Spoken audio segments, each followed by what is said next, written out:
I'm addressing the makeup because I at the very least want you to know what I was going for. Think TV static. Think TV rainbow screen.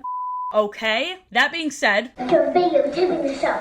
I do. My beautiful butt lovers, we are once again collaborating. You guys gave me your favorite TV shows and your favorite episodes of said shows, and I watched them all, and I'm about to rank them. So, disclaimer, opinions are about to be shared. And you know what they say about opinions? Even ones about something as inconsequential as TV shows, people are gonna get passionate. People are gonna get angry. I can see it now. That's my comfort show, you bitch! You're the one who clicked on the video!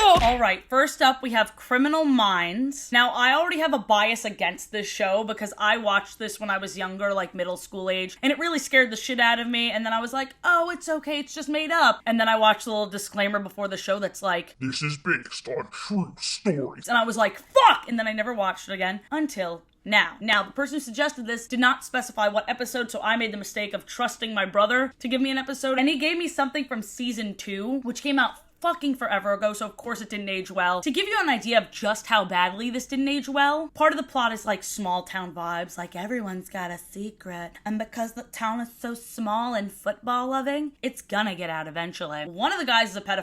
One of the guys is gay. The town reacts so much worse to the guy being gay. So thank you to my brother for suggesting that to me during Pride Month, no less. Also, the editing of this show is, for lack of a better word, goofy as all shit. They need to stop with the excessive background music because literally it's fine. The acting's good, and then all of a sudden you just hear boom, boom, boom, boom, boom, boom, boom, boom, boom, boom, boom. Just let a moment sit. Just play into the realism. You can have some moments of silence. There's even quotes during the transition, which makes me belly laugh so hard. You're not taking me down that easy. Oh, but I think I am. Ahaha. Bang. My grandpa always said, don't bring a knife to a gunfight. Walt Whitman. Long story short, guy kidnaps 3 high school age girls and tells them, I'll let you go once one of you is dead. You guys are gonna be the one to kill them, you know, turn on each other, or I'm not gonna feed you or give you any water for days. One of the girls killed her friends. He does let the other 2 go, and the girl was like, that's him. He didn't even attempt to hide his fucking face. So the police arrive, and he's like, I didn't do anything wrong. I didn't kill her. They did it themselves. I was just showing them what they were capable of. Can you imagine this going down in court? It says here you kidnapped 3 girls and starved them to the point of insanity? I didn't kill them, though. Well, shit, in that case. Innocent. Kidnapper piece of shit dude is one of the old friends of the girl that died's dad. He was saying like how that dad stole his scholarship or something. And anyway, the entire episode, they were really making a point that this is a small town. So I thought there would be this big reveal where the guy's like, you son of a bitch, you're the one who killed my daughter. It's never revealed to them. It's just cop finds him, he goes to the slammer, and then the cops being like, we did a good job here today. Bitch, someone fucking died, and you got there when it was too late. And the only reason you knew who did it was because the girl who was kidnapped said so. I have no doubt it gets better, and this is my own fault for trusting my brother's opinions, but I'm gonna put this one in C for crappy propaganda. next up we have Glee, specifically the season 3 episode 18 Choke. Now I've seen clips from this episode, so I just know how hard I'm gonna cringe. Can I skip all the puck scenes? I've already seen Rachel flop this scene, but I've paused it like 2 times already before it starts. I can't deal with it. I get such bad secondhand embarrassment. Like, I know it's fake. I know it's fake. Let's watch this. Oh my god, I hate it. I hate it. I hate. I'm so sorry.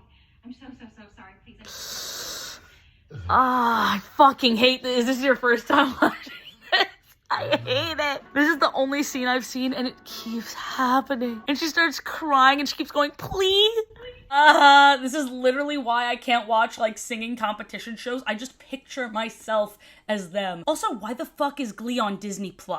The recaps throw so much at you, and then throw in at the end, and that's what you missed on as if it clears up anything, and I love it. Glee is the definition of camp. Not every episode has aged well, but for the most part, I'd say this one did. I wasn't expecting, like, the serious addressing of domestic abuse, but weirdly enough, it was well done. Is it A tier? It's either low A tier or high B tier. I'm gonna put put it in A tier because I was very entertained by it. Like, that's really what this chart is for. Not really the quality, just how much I was entertained personally. Heartstopper threw off my entire operation. I couldn't stop. I watched the whole season. Holy shit, what a gift. When I saw this show all over social media, I was like, it's a simple love story. Like, why is it so popular? It deserves all the fucking hype in my eyes. It is so beautifully slice of life. The cinematography is amazing. It's just so visually stimulating. Like, it makes sense that it was a graphic novel because it's art. Art. I also fucking stan Charlie's sister. I love emo British Joey Deschanel. Heartstopper is S tier. I'm not sure if you could tell. I really enjoyed it. Miraculous Tales of Ladybug and Cat Noir, also known as simply Miraculous because, dear God, that name's a mouthful, was surprisingly entertaining. Based on what I've heard of this series, I thought it wasn't going to engage me at all. People were making it sound like a very cheap will they, won't they situation, which sometimes it is. I mean, I wish I liked Ladybug more, but when she's like out of her superhero form, she's just so obnoxiously insecure to just like an absurd degree, like a two-dimensional degree. The main characters are so stupid, but the villains are very interesting. They got these little akumas, which are magical butterflies responsible for turning humans into villains, and they kind of feed off of insecurity and yucky feelings, and that's kind of fucking dope. Sounds like some Marvel level shit there. Meanwhile, you have two high schoolers dancing around being like, Are we flirting? Are we flirting? I'm rooting for the villains at this point. I'm gonna give it a B tier because I don't really have a desire to watch any more, but that one episode was good. Next up, we have the iCarly episode, I Was a Pageant Girl. Now, I remembered aspects of this episode because this was my childhood. I thought for sure the nostalgia would hit and I'd be like, Oh, the good old days. but instead I was hit with Dan Schneider creepiness to an insane fucking degree. First of all, the iCarly web show was terrible. How do they have more subscribers than me? I cringed a lot. It was really like quirky randomness. Neither Sam nor Carly nor Freddie ever wrote a joke down. They were just like, we're just high energy goofballs, aren't we? I would dislike all their videos. I wouldn't leave hate comments, for they are children, but fuck that stupid show. Then when the plot kicks in, we find out that Sam used to be a pageant girl, and this girl that she used to compete against is still winning, and she's just like, she's too perfect. Sounds kinda gay. But anyway, Sam throws a big tantrum until Carly agrees to compete in her place because Sam is banned from the pageants for being just like an aggressive delinquent. And I'm telling you, my Karen instincts took over. When I saw Sam punching the couch and screaming at the top of her lungs, my shoulders went to my ears and I'm like, What kind of message is this for the children? and then I realized I'm old. But here's where the creepiness kicks in, because once the child actors step out in their beautiful dresses, you just hear the audience going, woo! And they keep throwing around words like, I'm hot. I'm hot. Ew, I know other kids are watching like that's the demographic, but it's still so weird. And then Sam suggests to Carly that she should stuff her bra with these fake silicone boobs. I'm not joking. How did this air? That mixed in with the absolute heart-wrenching realization that Jeanette McCurdy was absolutely tortured through this experience. Like, she has talked about it a lot on her podcast and just in general in the public eye. Like, we know how terrible this was for her and how her parents forced her to act. It's C tier. I can't. It was less enjoyable than Criminal Minds. I'm putting it behind Criminal Minds. But I am interested in checking out the iCarly reboot, so if any of you guys have watched that, let me know what you think of it. Next up, Umbrella Academy. I watched the first episode. Here's my reaction to the opening scene. That bitch did not look that pregnant a few seconds ago. Is this some Shape of Water type shit? What the fuck was in that water that got into her? I'm telling you, this was the one show where I could not predict a single thing that happened next. And a lot of people talked about this show, so the fact that I surprisingly wasn't even spoiled on anything, bonkers to me. I thought Umbrella Academy was like a show about high schoolers in an academy. So that just shows how little I know. I really don't have any criticisms. It was very good, and usually I like episodes that are like 20 minutes long, but their long episode makes sense because they had a lot of story. They did not lose my attention for a goddamn second. Maybe when he was looking at the paintings at the wall for a second, but then all of a sudden this ape butler steps out and I'm like, I just wasn't ready. I wasn't ready for anything that happened in this show. It's S tier, and it's going in front of Heartstopper. I then watched our Flag Means Death episode 1, and let me just read you my notes for this one. 1717, ooh, prior to Hamilton / Ferrelton. A+ commentary. Also, and I agree with this note, how is Will Forte not in this? It was really giving me Last Man on Earth vibes, especially at the start, and this show would have benefited from Will Forte. The reveal after I used the stun move actually killed me, so there were moments I was laughing out loud. However, overall, I was surprised this was a comedy, because I'm a big fucking baby and I felt so bad for the captain. It said it was a comedy, but I'm about to start sobbing? I don't know, dude. Yeah, no shit, I was actually crying. It's just not for me. It felt a little cruel, and I know it's sweet, the dynamic. Like, even the people on the boat, even when they're talking about, like, killing him, they're just like, oh, I feel bad for him. He's not cut out for this. The premise is very funny, and there were moments that were really funny. I don't know, maybe it's because I'm a little bit of an empath, but I couldn't enjoy other people's pain. Like, I'm just kind of above that. Let me remember what I put in C tier. Criminal Minds or iCarly. It's better than Criminal Minds and iCarly. Fuck it. It's even better than Miraculous. I'll put it at the top of B tier for now. Now, weirdly enough, on the flip side of this, we have Kotaro Lives Alone, which is also pretty upsetting. Like, this kid's parents aren't there for them. He's living alone, as the title says. But I was given to watch the season finale. With all of this sadness also comes hope, because he does have a family in a weird way with, like, the neighbors that take care of him. And I don't know, I just left being like, aw, he's a sweet boy. He's gonna be okay. The only reason it's A tier and not S tier is because me watching the finale of the first season, I'm not even sure if there's gonna be any more seasons, but that's all I needed to see. It worked really well as like a short film or like a one-off thing. Catherine has suggested Once Upon a Time to me. Her recommendations did not disappoint. In fact, because she was so thorough, I watched 2 episodes. First up, we have season 1, episode 3, which actually gave me a lot of context for the series, so I'm glad I watched that one instead of jumping straight into the musical episode, which, oh my god, we're gonna talk about that. Off the bat, it's very theatrical. It looks like a staged production to me. Like one of those live TV staged productions. Like, I want to see it live almost. I feel like they need to adapt this to the stage. The spin on the fairy tales is very fun. Snow White's a little thief. Well, I sure do love stealing hearts. They're stuck between 2 worlds. Like, you can tell a lot of thought went into the story and making this story unlike really any other one, despite the fact that they are literally pulling characters from different stories. Musical episode was fantastic. It opened up with this child humming a song sweetly until somebody entered the room and is like, what is that? And she's like, None of your business! but to be fair, the girl who barged in the room looked about 7 years older and only came in to tell the girl her humming wasn't shit. Is that the humming of a little bitch with dreams? Time to break them. This episode massively spoiled me on the familial twist. Holy shit, that made the first episode I watched from the series hold so much more weight. Never would have guessed that. Finally, the music starts and they're singing against their will. Teen Beach Movie, is that you? Now this should go without saying, but I'm a big ol' musical theater slut. Fuck yeah! I see why you suggested this now, Catherine. Everyone looked 10 times hotter to me when they were singing. I didn't even realize who Captain Hook was in the real world, the human world, the non-fantastical world. Despite him looking exactly the same, I was not attracted to him at all before he started singing, and then he started singing and I was like...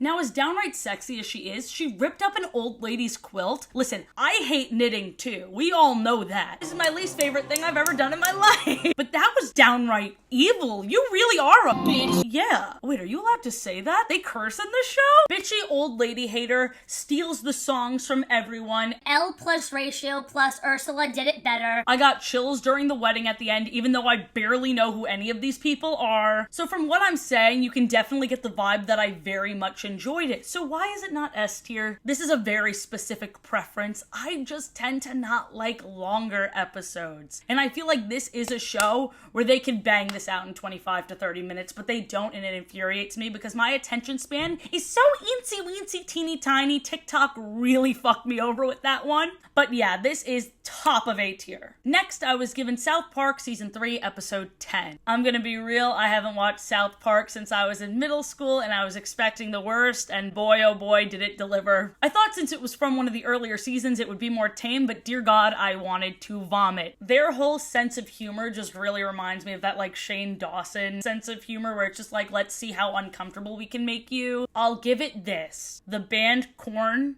turning into corn.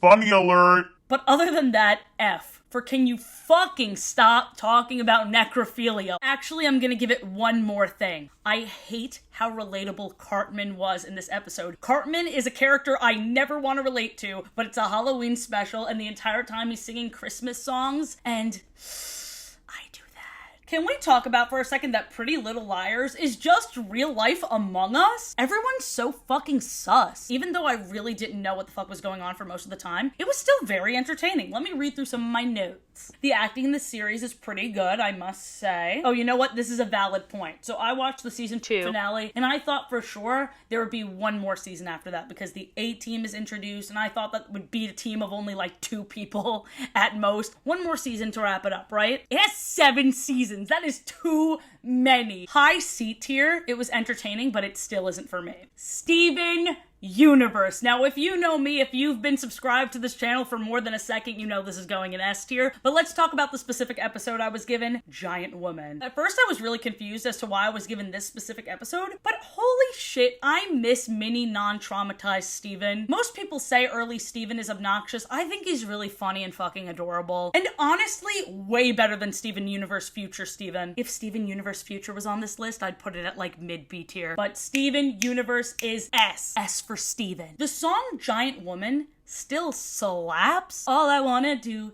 is see it turn into a giant woman, giant woman. Steven Universe is so creative, and I love the world that it's created. Oh my god, Stan Division, watch the fan-made series Division. Okay, S tier, we gotta move on. Supernatural Season 4, Episode 1. That recap did not cue me into anything at all. It just seemed like a highlight reel of all the time someone was shot or lit on fire, which happens way more than you'd think it would. They're literally using sound effects that they use in the Johnny Yes Papa videos. Like, wait 1 second.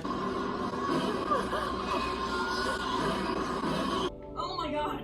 All you have to know is that Dean is dead, but he's obviously gonna pull a Jon Snow. Ben said Night of the Living Dean, which is funny, and because he's not here right now, I'm gonna pull it off as my own. More like Night of the Living Dean, am I right? One thing about Supernatural, and I might be nitpicking, and it might be because of my BFA, but I don't like that they don't talk like this. Every character has a gravelly voice, and I think it's supposed to be, ooh, hunting demons, I'm so rough, but I can't hear what the fuck they're saying. I wrote, I understand the appeal, but I don't know how it got that many seasons. I thought Sam was supposed to be giving himbo vibes, but really he just gives I don't respect women vibes, and I hate that character just based on this one episode. I was surprised that we don't meet Cass until season 4. He is a fan favorite. I thought he was there since the beginning. I find it hilarious how much Cass is hyped up to be this terrifying being, and then you just see the most generic white guy being like, hi. But they do address this. Dean literally calls him like the holy tax accountant, which made me laugh. Very ooky spooky and not really my vibes. Amphibia. Any excuse to rewatch Amphibia, I will take. I'm very biased. I've seen the whole series. It's definitely S tier, but let me break down why. It's so well paced, and the dynamic between the characters is so strong and believable. Anne's connection with the Planters is built so organically. The characters are so funny. I'm obsessed with the fucking humor of this show.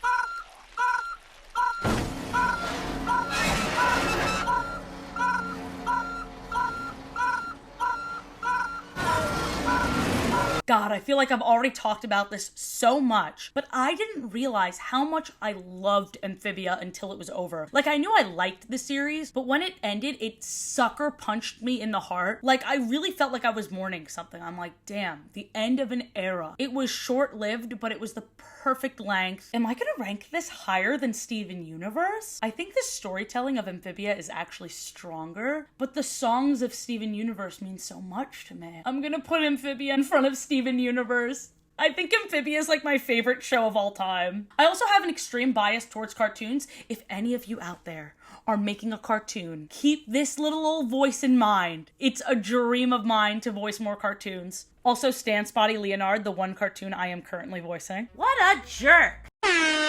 Speaking of my extreme bias for cartoons, I'm obsessed with She-Ra. I've never seen an episode until this very YouTube video, and thank you so much for suggesting it. I'm just gonna read you out my notes. My jaw dropped during the intro. Every character is adorable. Colors make Athena happy. Is that really what it says? I'm a 5-year-old. The dance scene was brilliant. The way she was being given information, the way Kotaro was like taunting her. Entraptor reminds me of Peridot. She is already my favorite character. It's S tier. Schitt's Creek season 5 episode 13. Now I want to make it known that this is the first episode I've ever seen of Schitt's Creek. And while it's very charming, I feel like the humor would land more for me if I knew these characters more. From what I got, they're very pompous and uppity and rich. They're rich bitches. Other than that, I really didn't have much else to say. It's A tier, but behind everything else, because I did have more fun watching Once Upon a Time, Kotaro Lives Alone, and Glee. After that, I watched Grownish. I watched season 1, episode 1. It was a perfect intro. The dad is fantastic. I should have known it was going to be amazing considering this is like the second spin-off. There's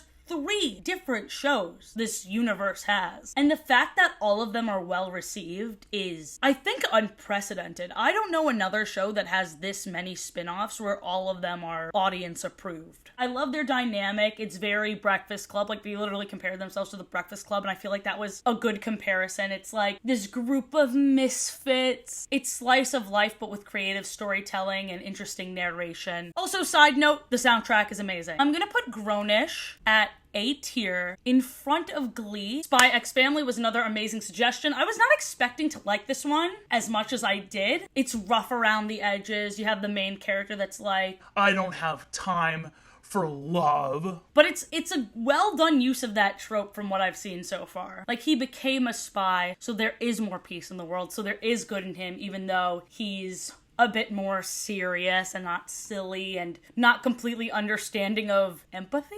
And even though the kid is very smart, she's still a kid. Like, this is an accurate depiction of a child. And I love that. I love that for anime especially. All the adults look like adults.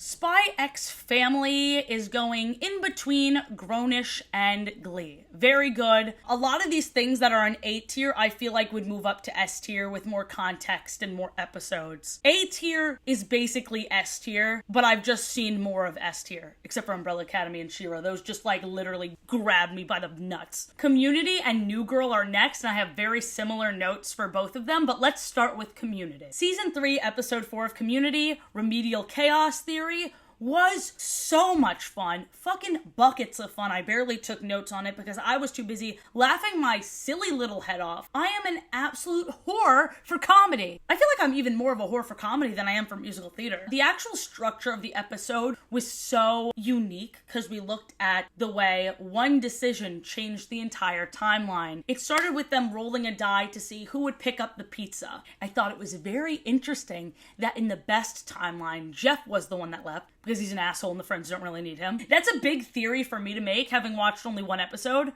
but I think it's true. And the worst timeline is when Troy left, which is the origin of this iconic meme. And I think that's also very telling, because from what I've seen of Community, Troy is the glue of the group. This is S tier for me, but because there isn't an overarching story for the most part, there's no urgency for me to watch it. So it's always something that I'm like, I'll watch it later, I'll watch it later, I'll watch it later. But this episode is gonna help me just like keep it in my brain. Community's funny as fuck. If I want to laugh, I'm turning on this show. This show or New Girl. Let's talk about New Girl. I was recommended the episode Spider Hunt, and I'm not gonna lie, for the first half I was like, this is very comfortably sitting in A tier. It's funny, got a chuckle out of me. But then when freaking Jess and Nick were talking about the popcorn machine, but Jess thought that they were talking about Cece and yeah, but if she doesn't clean it, I don't want to see you up there cleaning it. We're close, but not that close. I was like gasping for air. That fucking conversation had me in stitches. If you know what I'm talking about, you know what I'm talking about. If you don't, you need to watch this episode. Genius. Genius. And I just also love women supporting women. So like the friendship between Jess and Cece, tears in my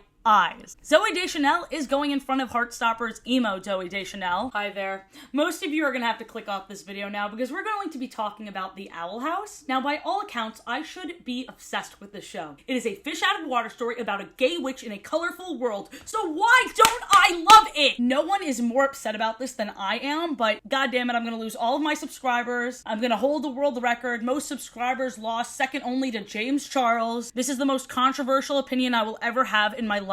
it doesn't click for me. I'm going to attempt to explain why, but if you have to leave, I understand. So I watched all of season 1 until completely losing interest. My sister's been begging me to get back into it. Most of the episodes suggested are not on Disney Plus yet, so I enlisted her help with this, and she remembered that one of the things I had the biggest problem with was King, weirdly enough. She completely roasted my entire existence by saying, you usually don't like kid characters until they make themselves useful. And I'm like, that's not true. She's like, okay, let me paraphrase. You don't like edgy, I'm gonna kill you type kids characters until they make themselves useful. And I gasped and I guffawed. And she was like, you didn't like Polly when you started Amphibia. And I was like, shit, you're right. I didn't start liking Polly until she became a girl in STEM. So she showed me an episode that was more building on King's character, and it definitely made me appreciate him more, but it didn't make me appreciate the story any more than I already did. Let me just say, disclaimer, I know for a fact when I meet these two silly gooses, my opinion is going to completely change and I'm going to eat my words. One of the things that left a bad taste in my mouth from season 1 was the treatment of Hootie. Amity literally beat the shit out of Hootie one time. Everyone just absolutely berates him. He is like the Meg Griffin of the family. I hate the punching bag trope. It's mean-spirited, it's not funny, I hate it. Lilith has made that dynamic a lot better, but another thing that I really didn't enjoy that much about Owl House was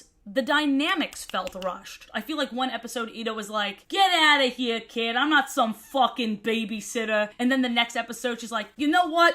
I've really taken a liking to Luce. And I'm like, I don't believe that for a second. I need to see the relationship grow. I just know the humor of this series doesn't click for me. I want to like the characters more. It's good. It's definitely good. But for somebody that likes Amphibia and Steven Universe, and now She-Ra as much as I do, I should like Owl House more. I'm gonna put it in A tier behind Spy X Family. Oh, you guys are not gonna like this one. Oh, damn it.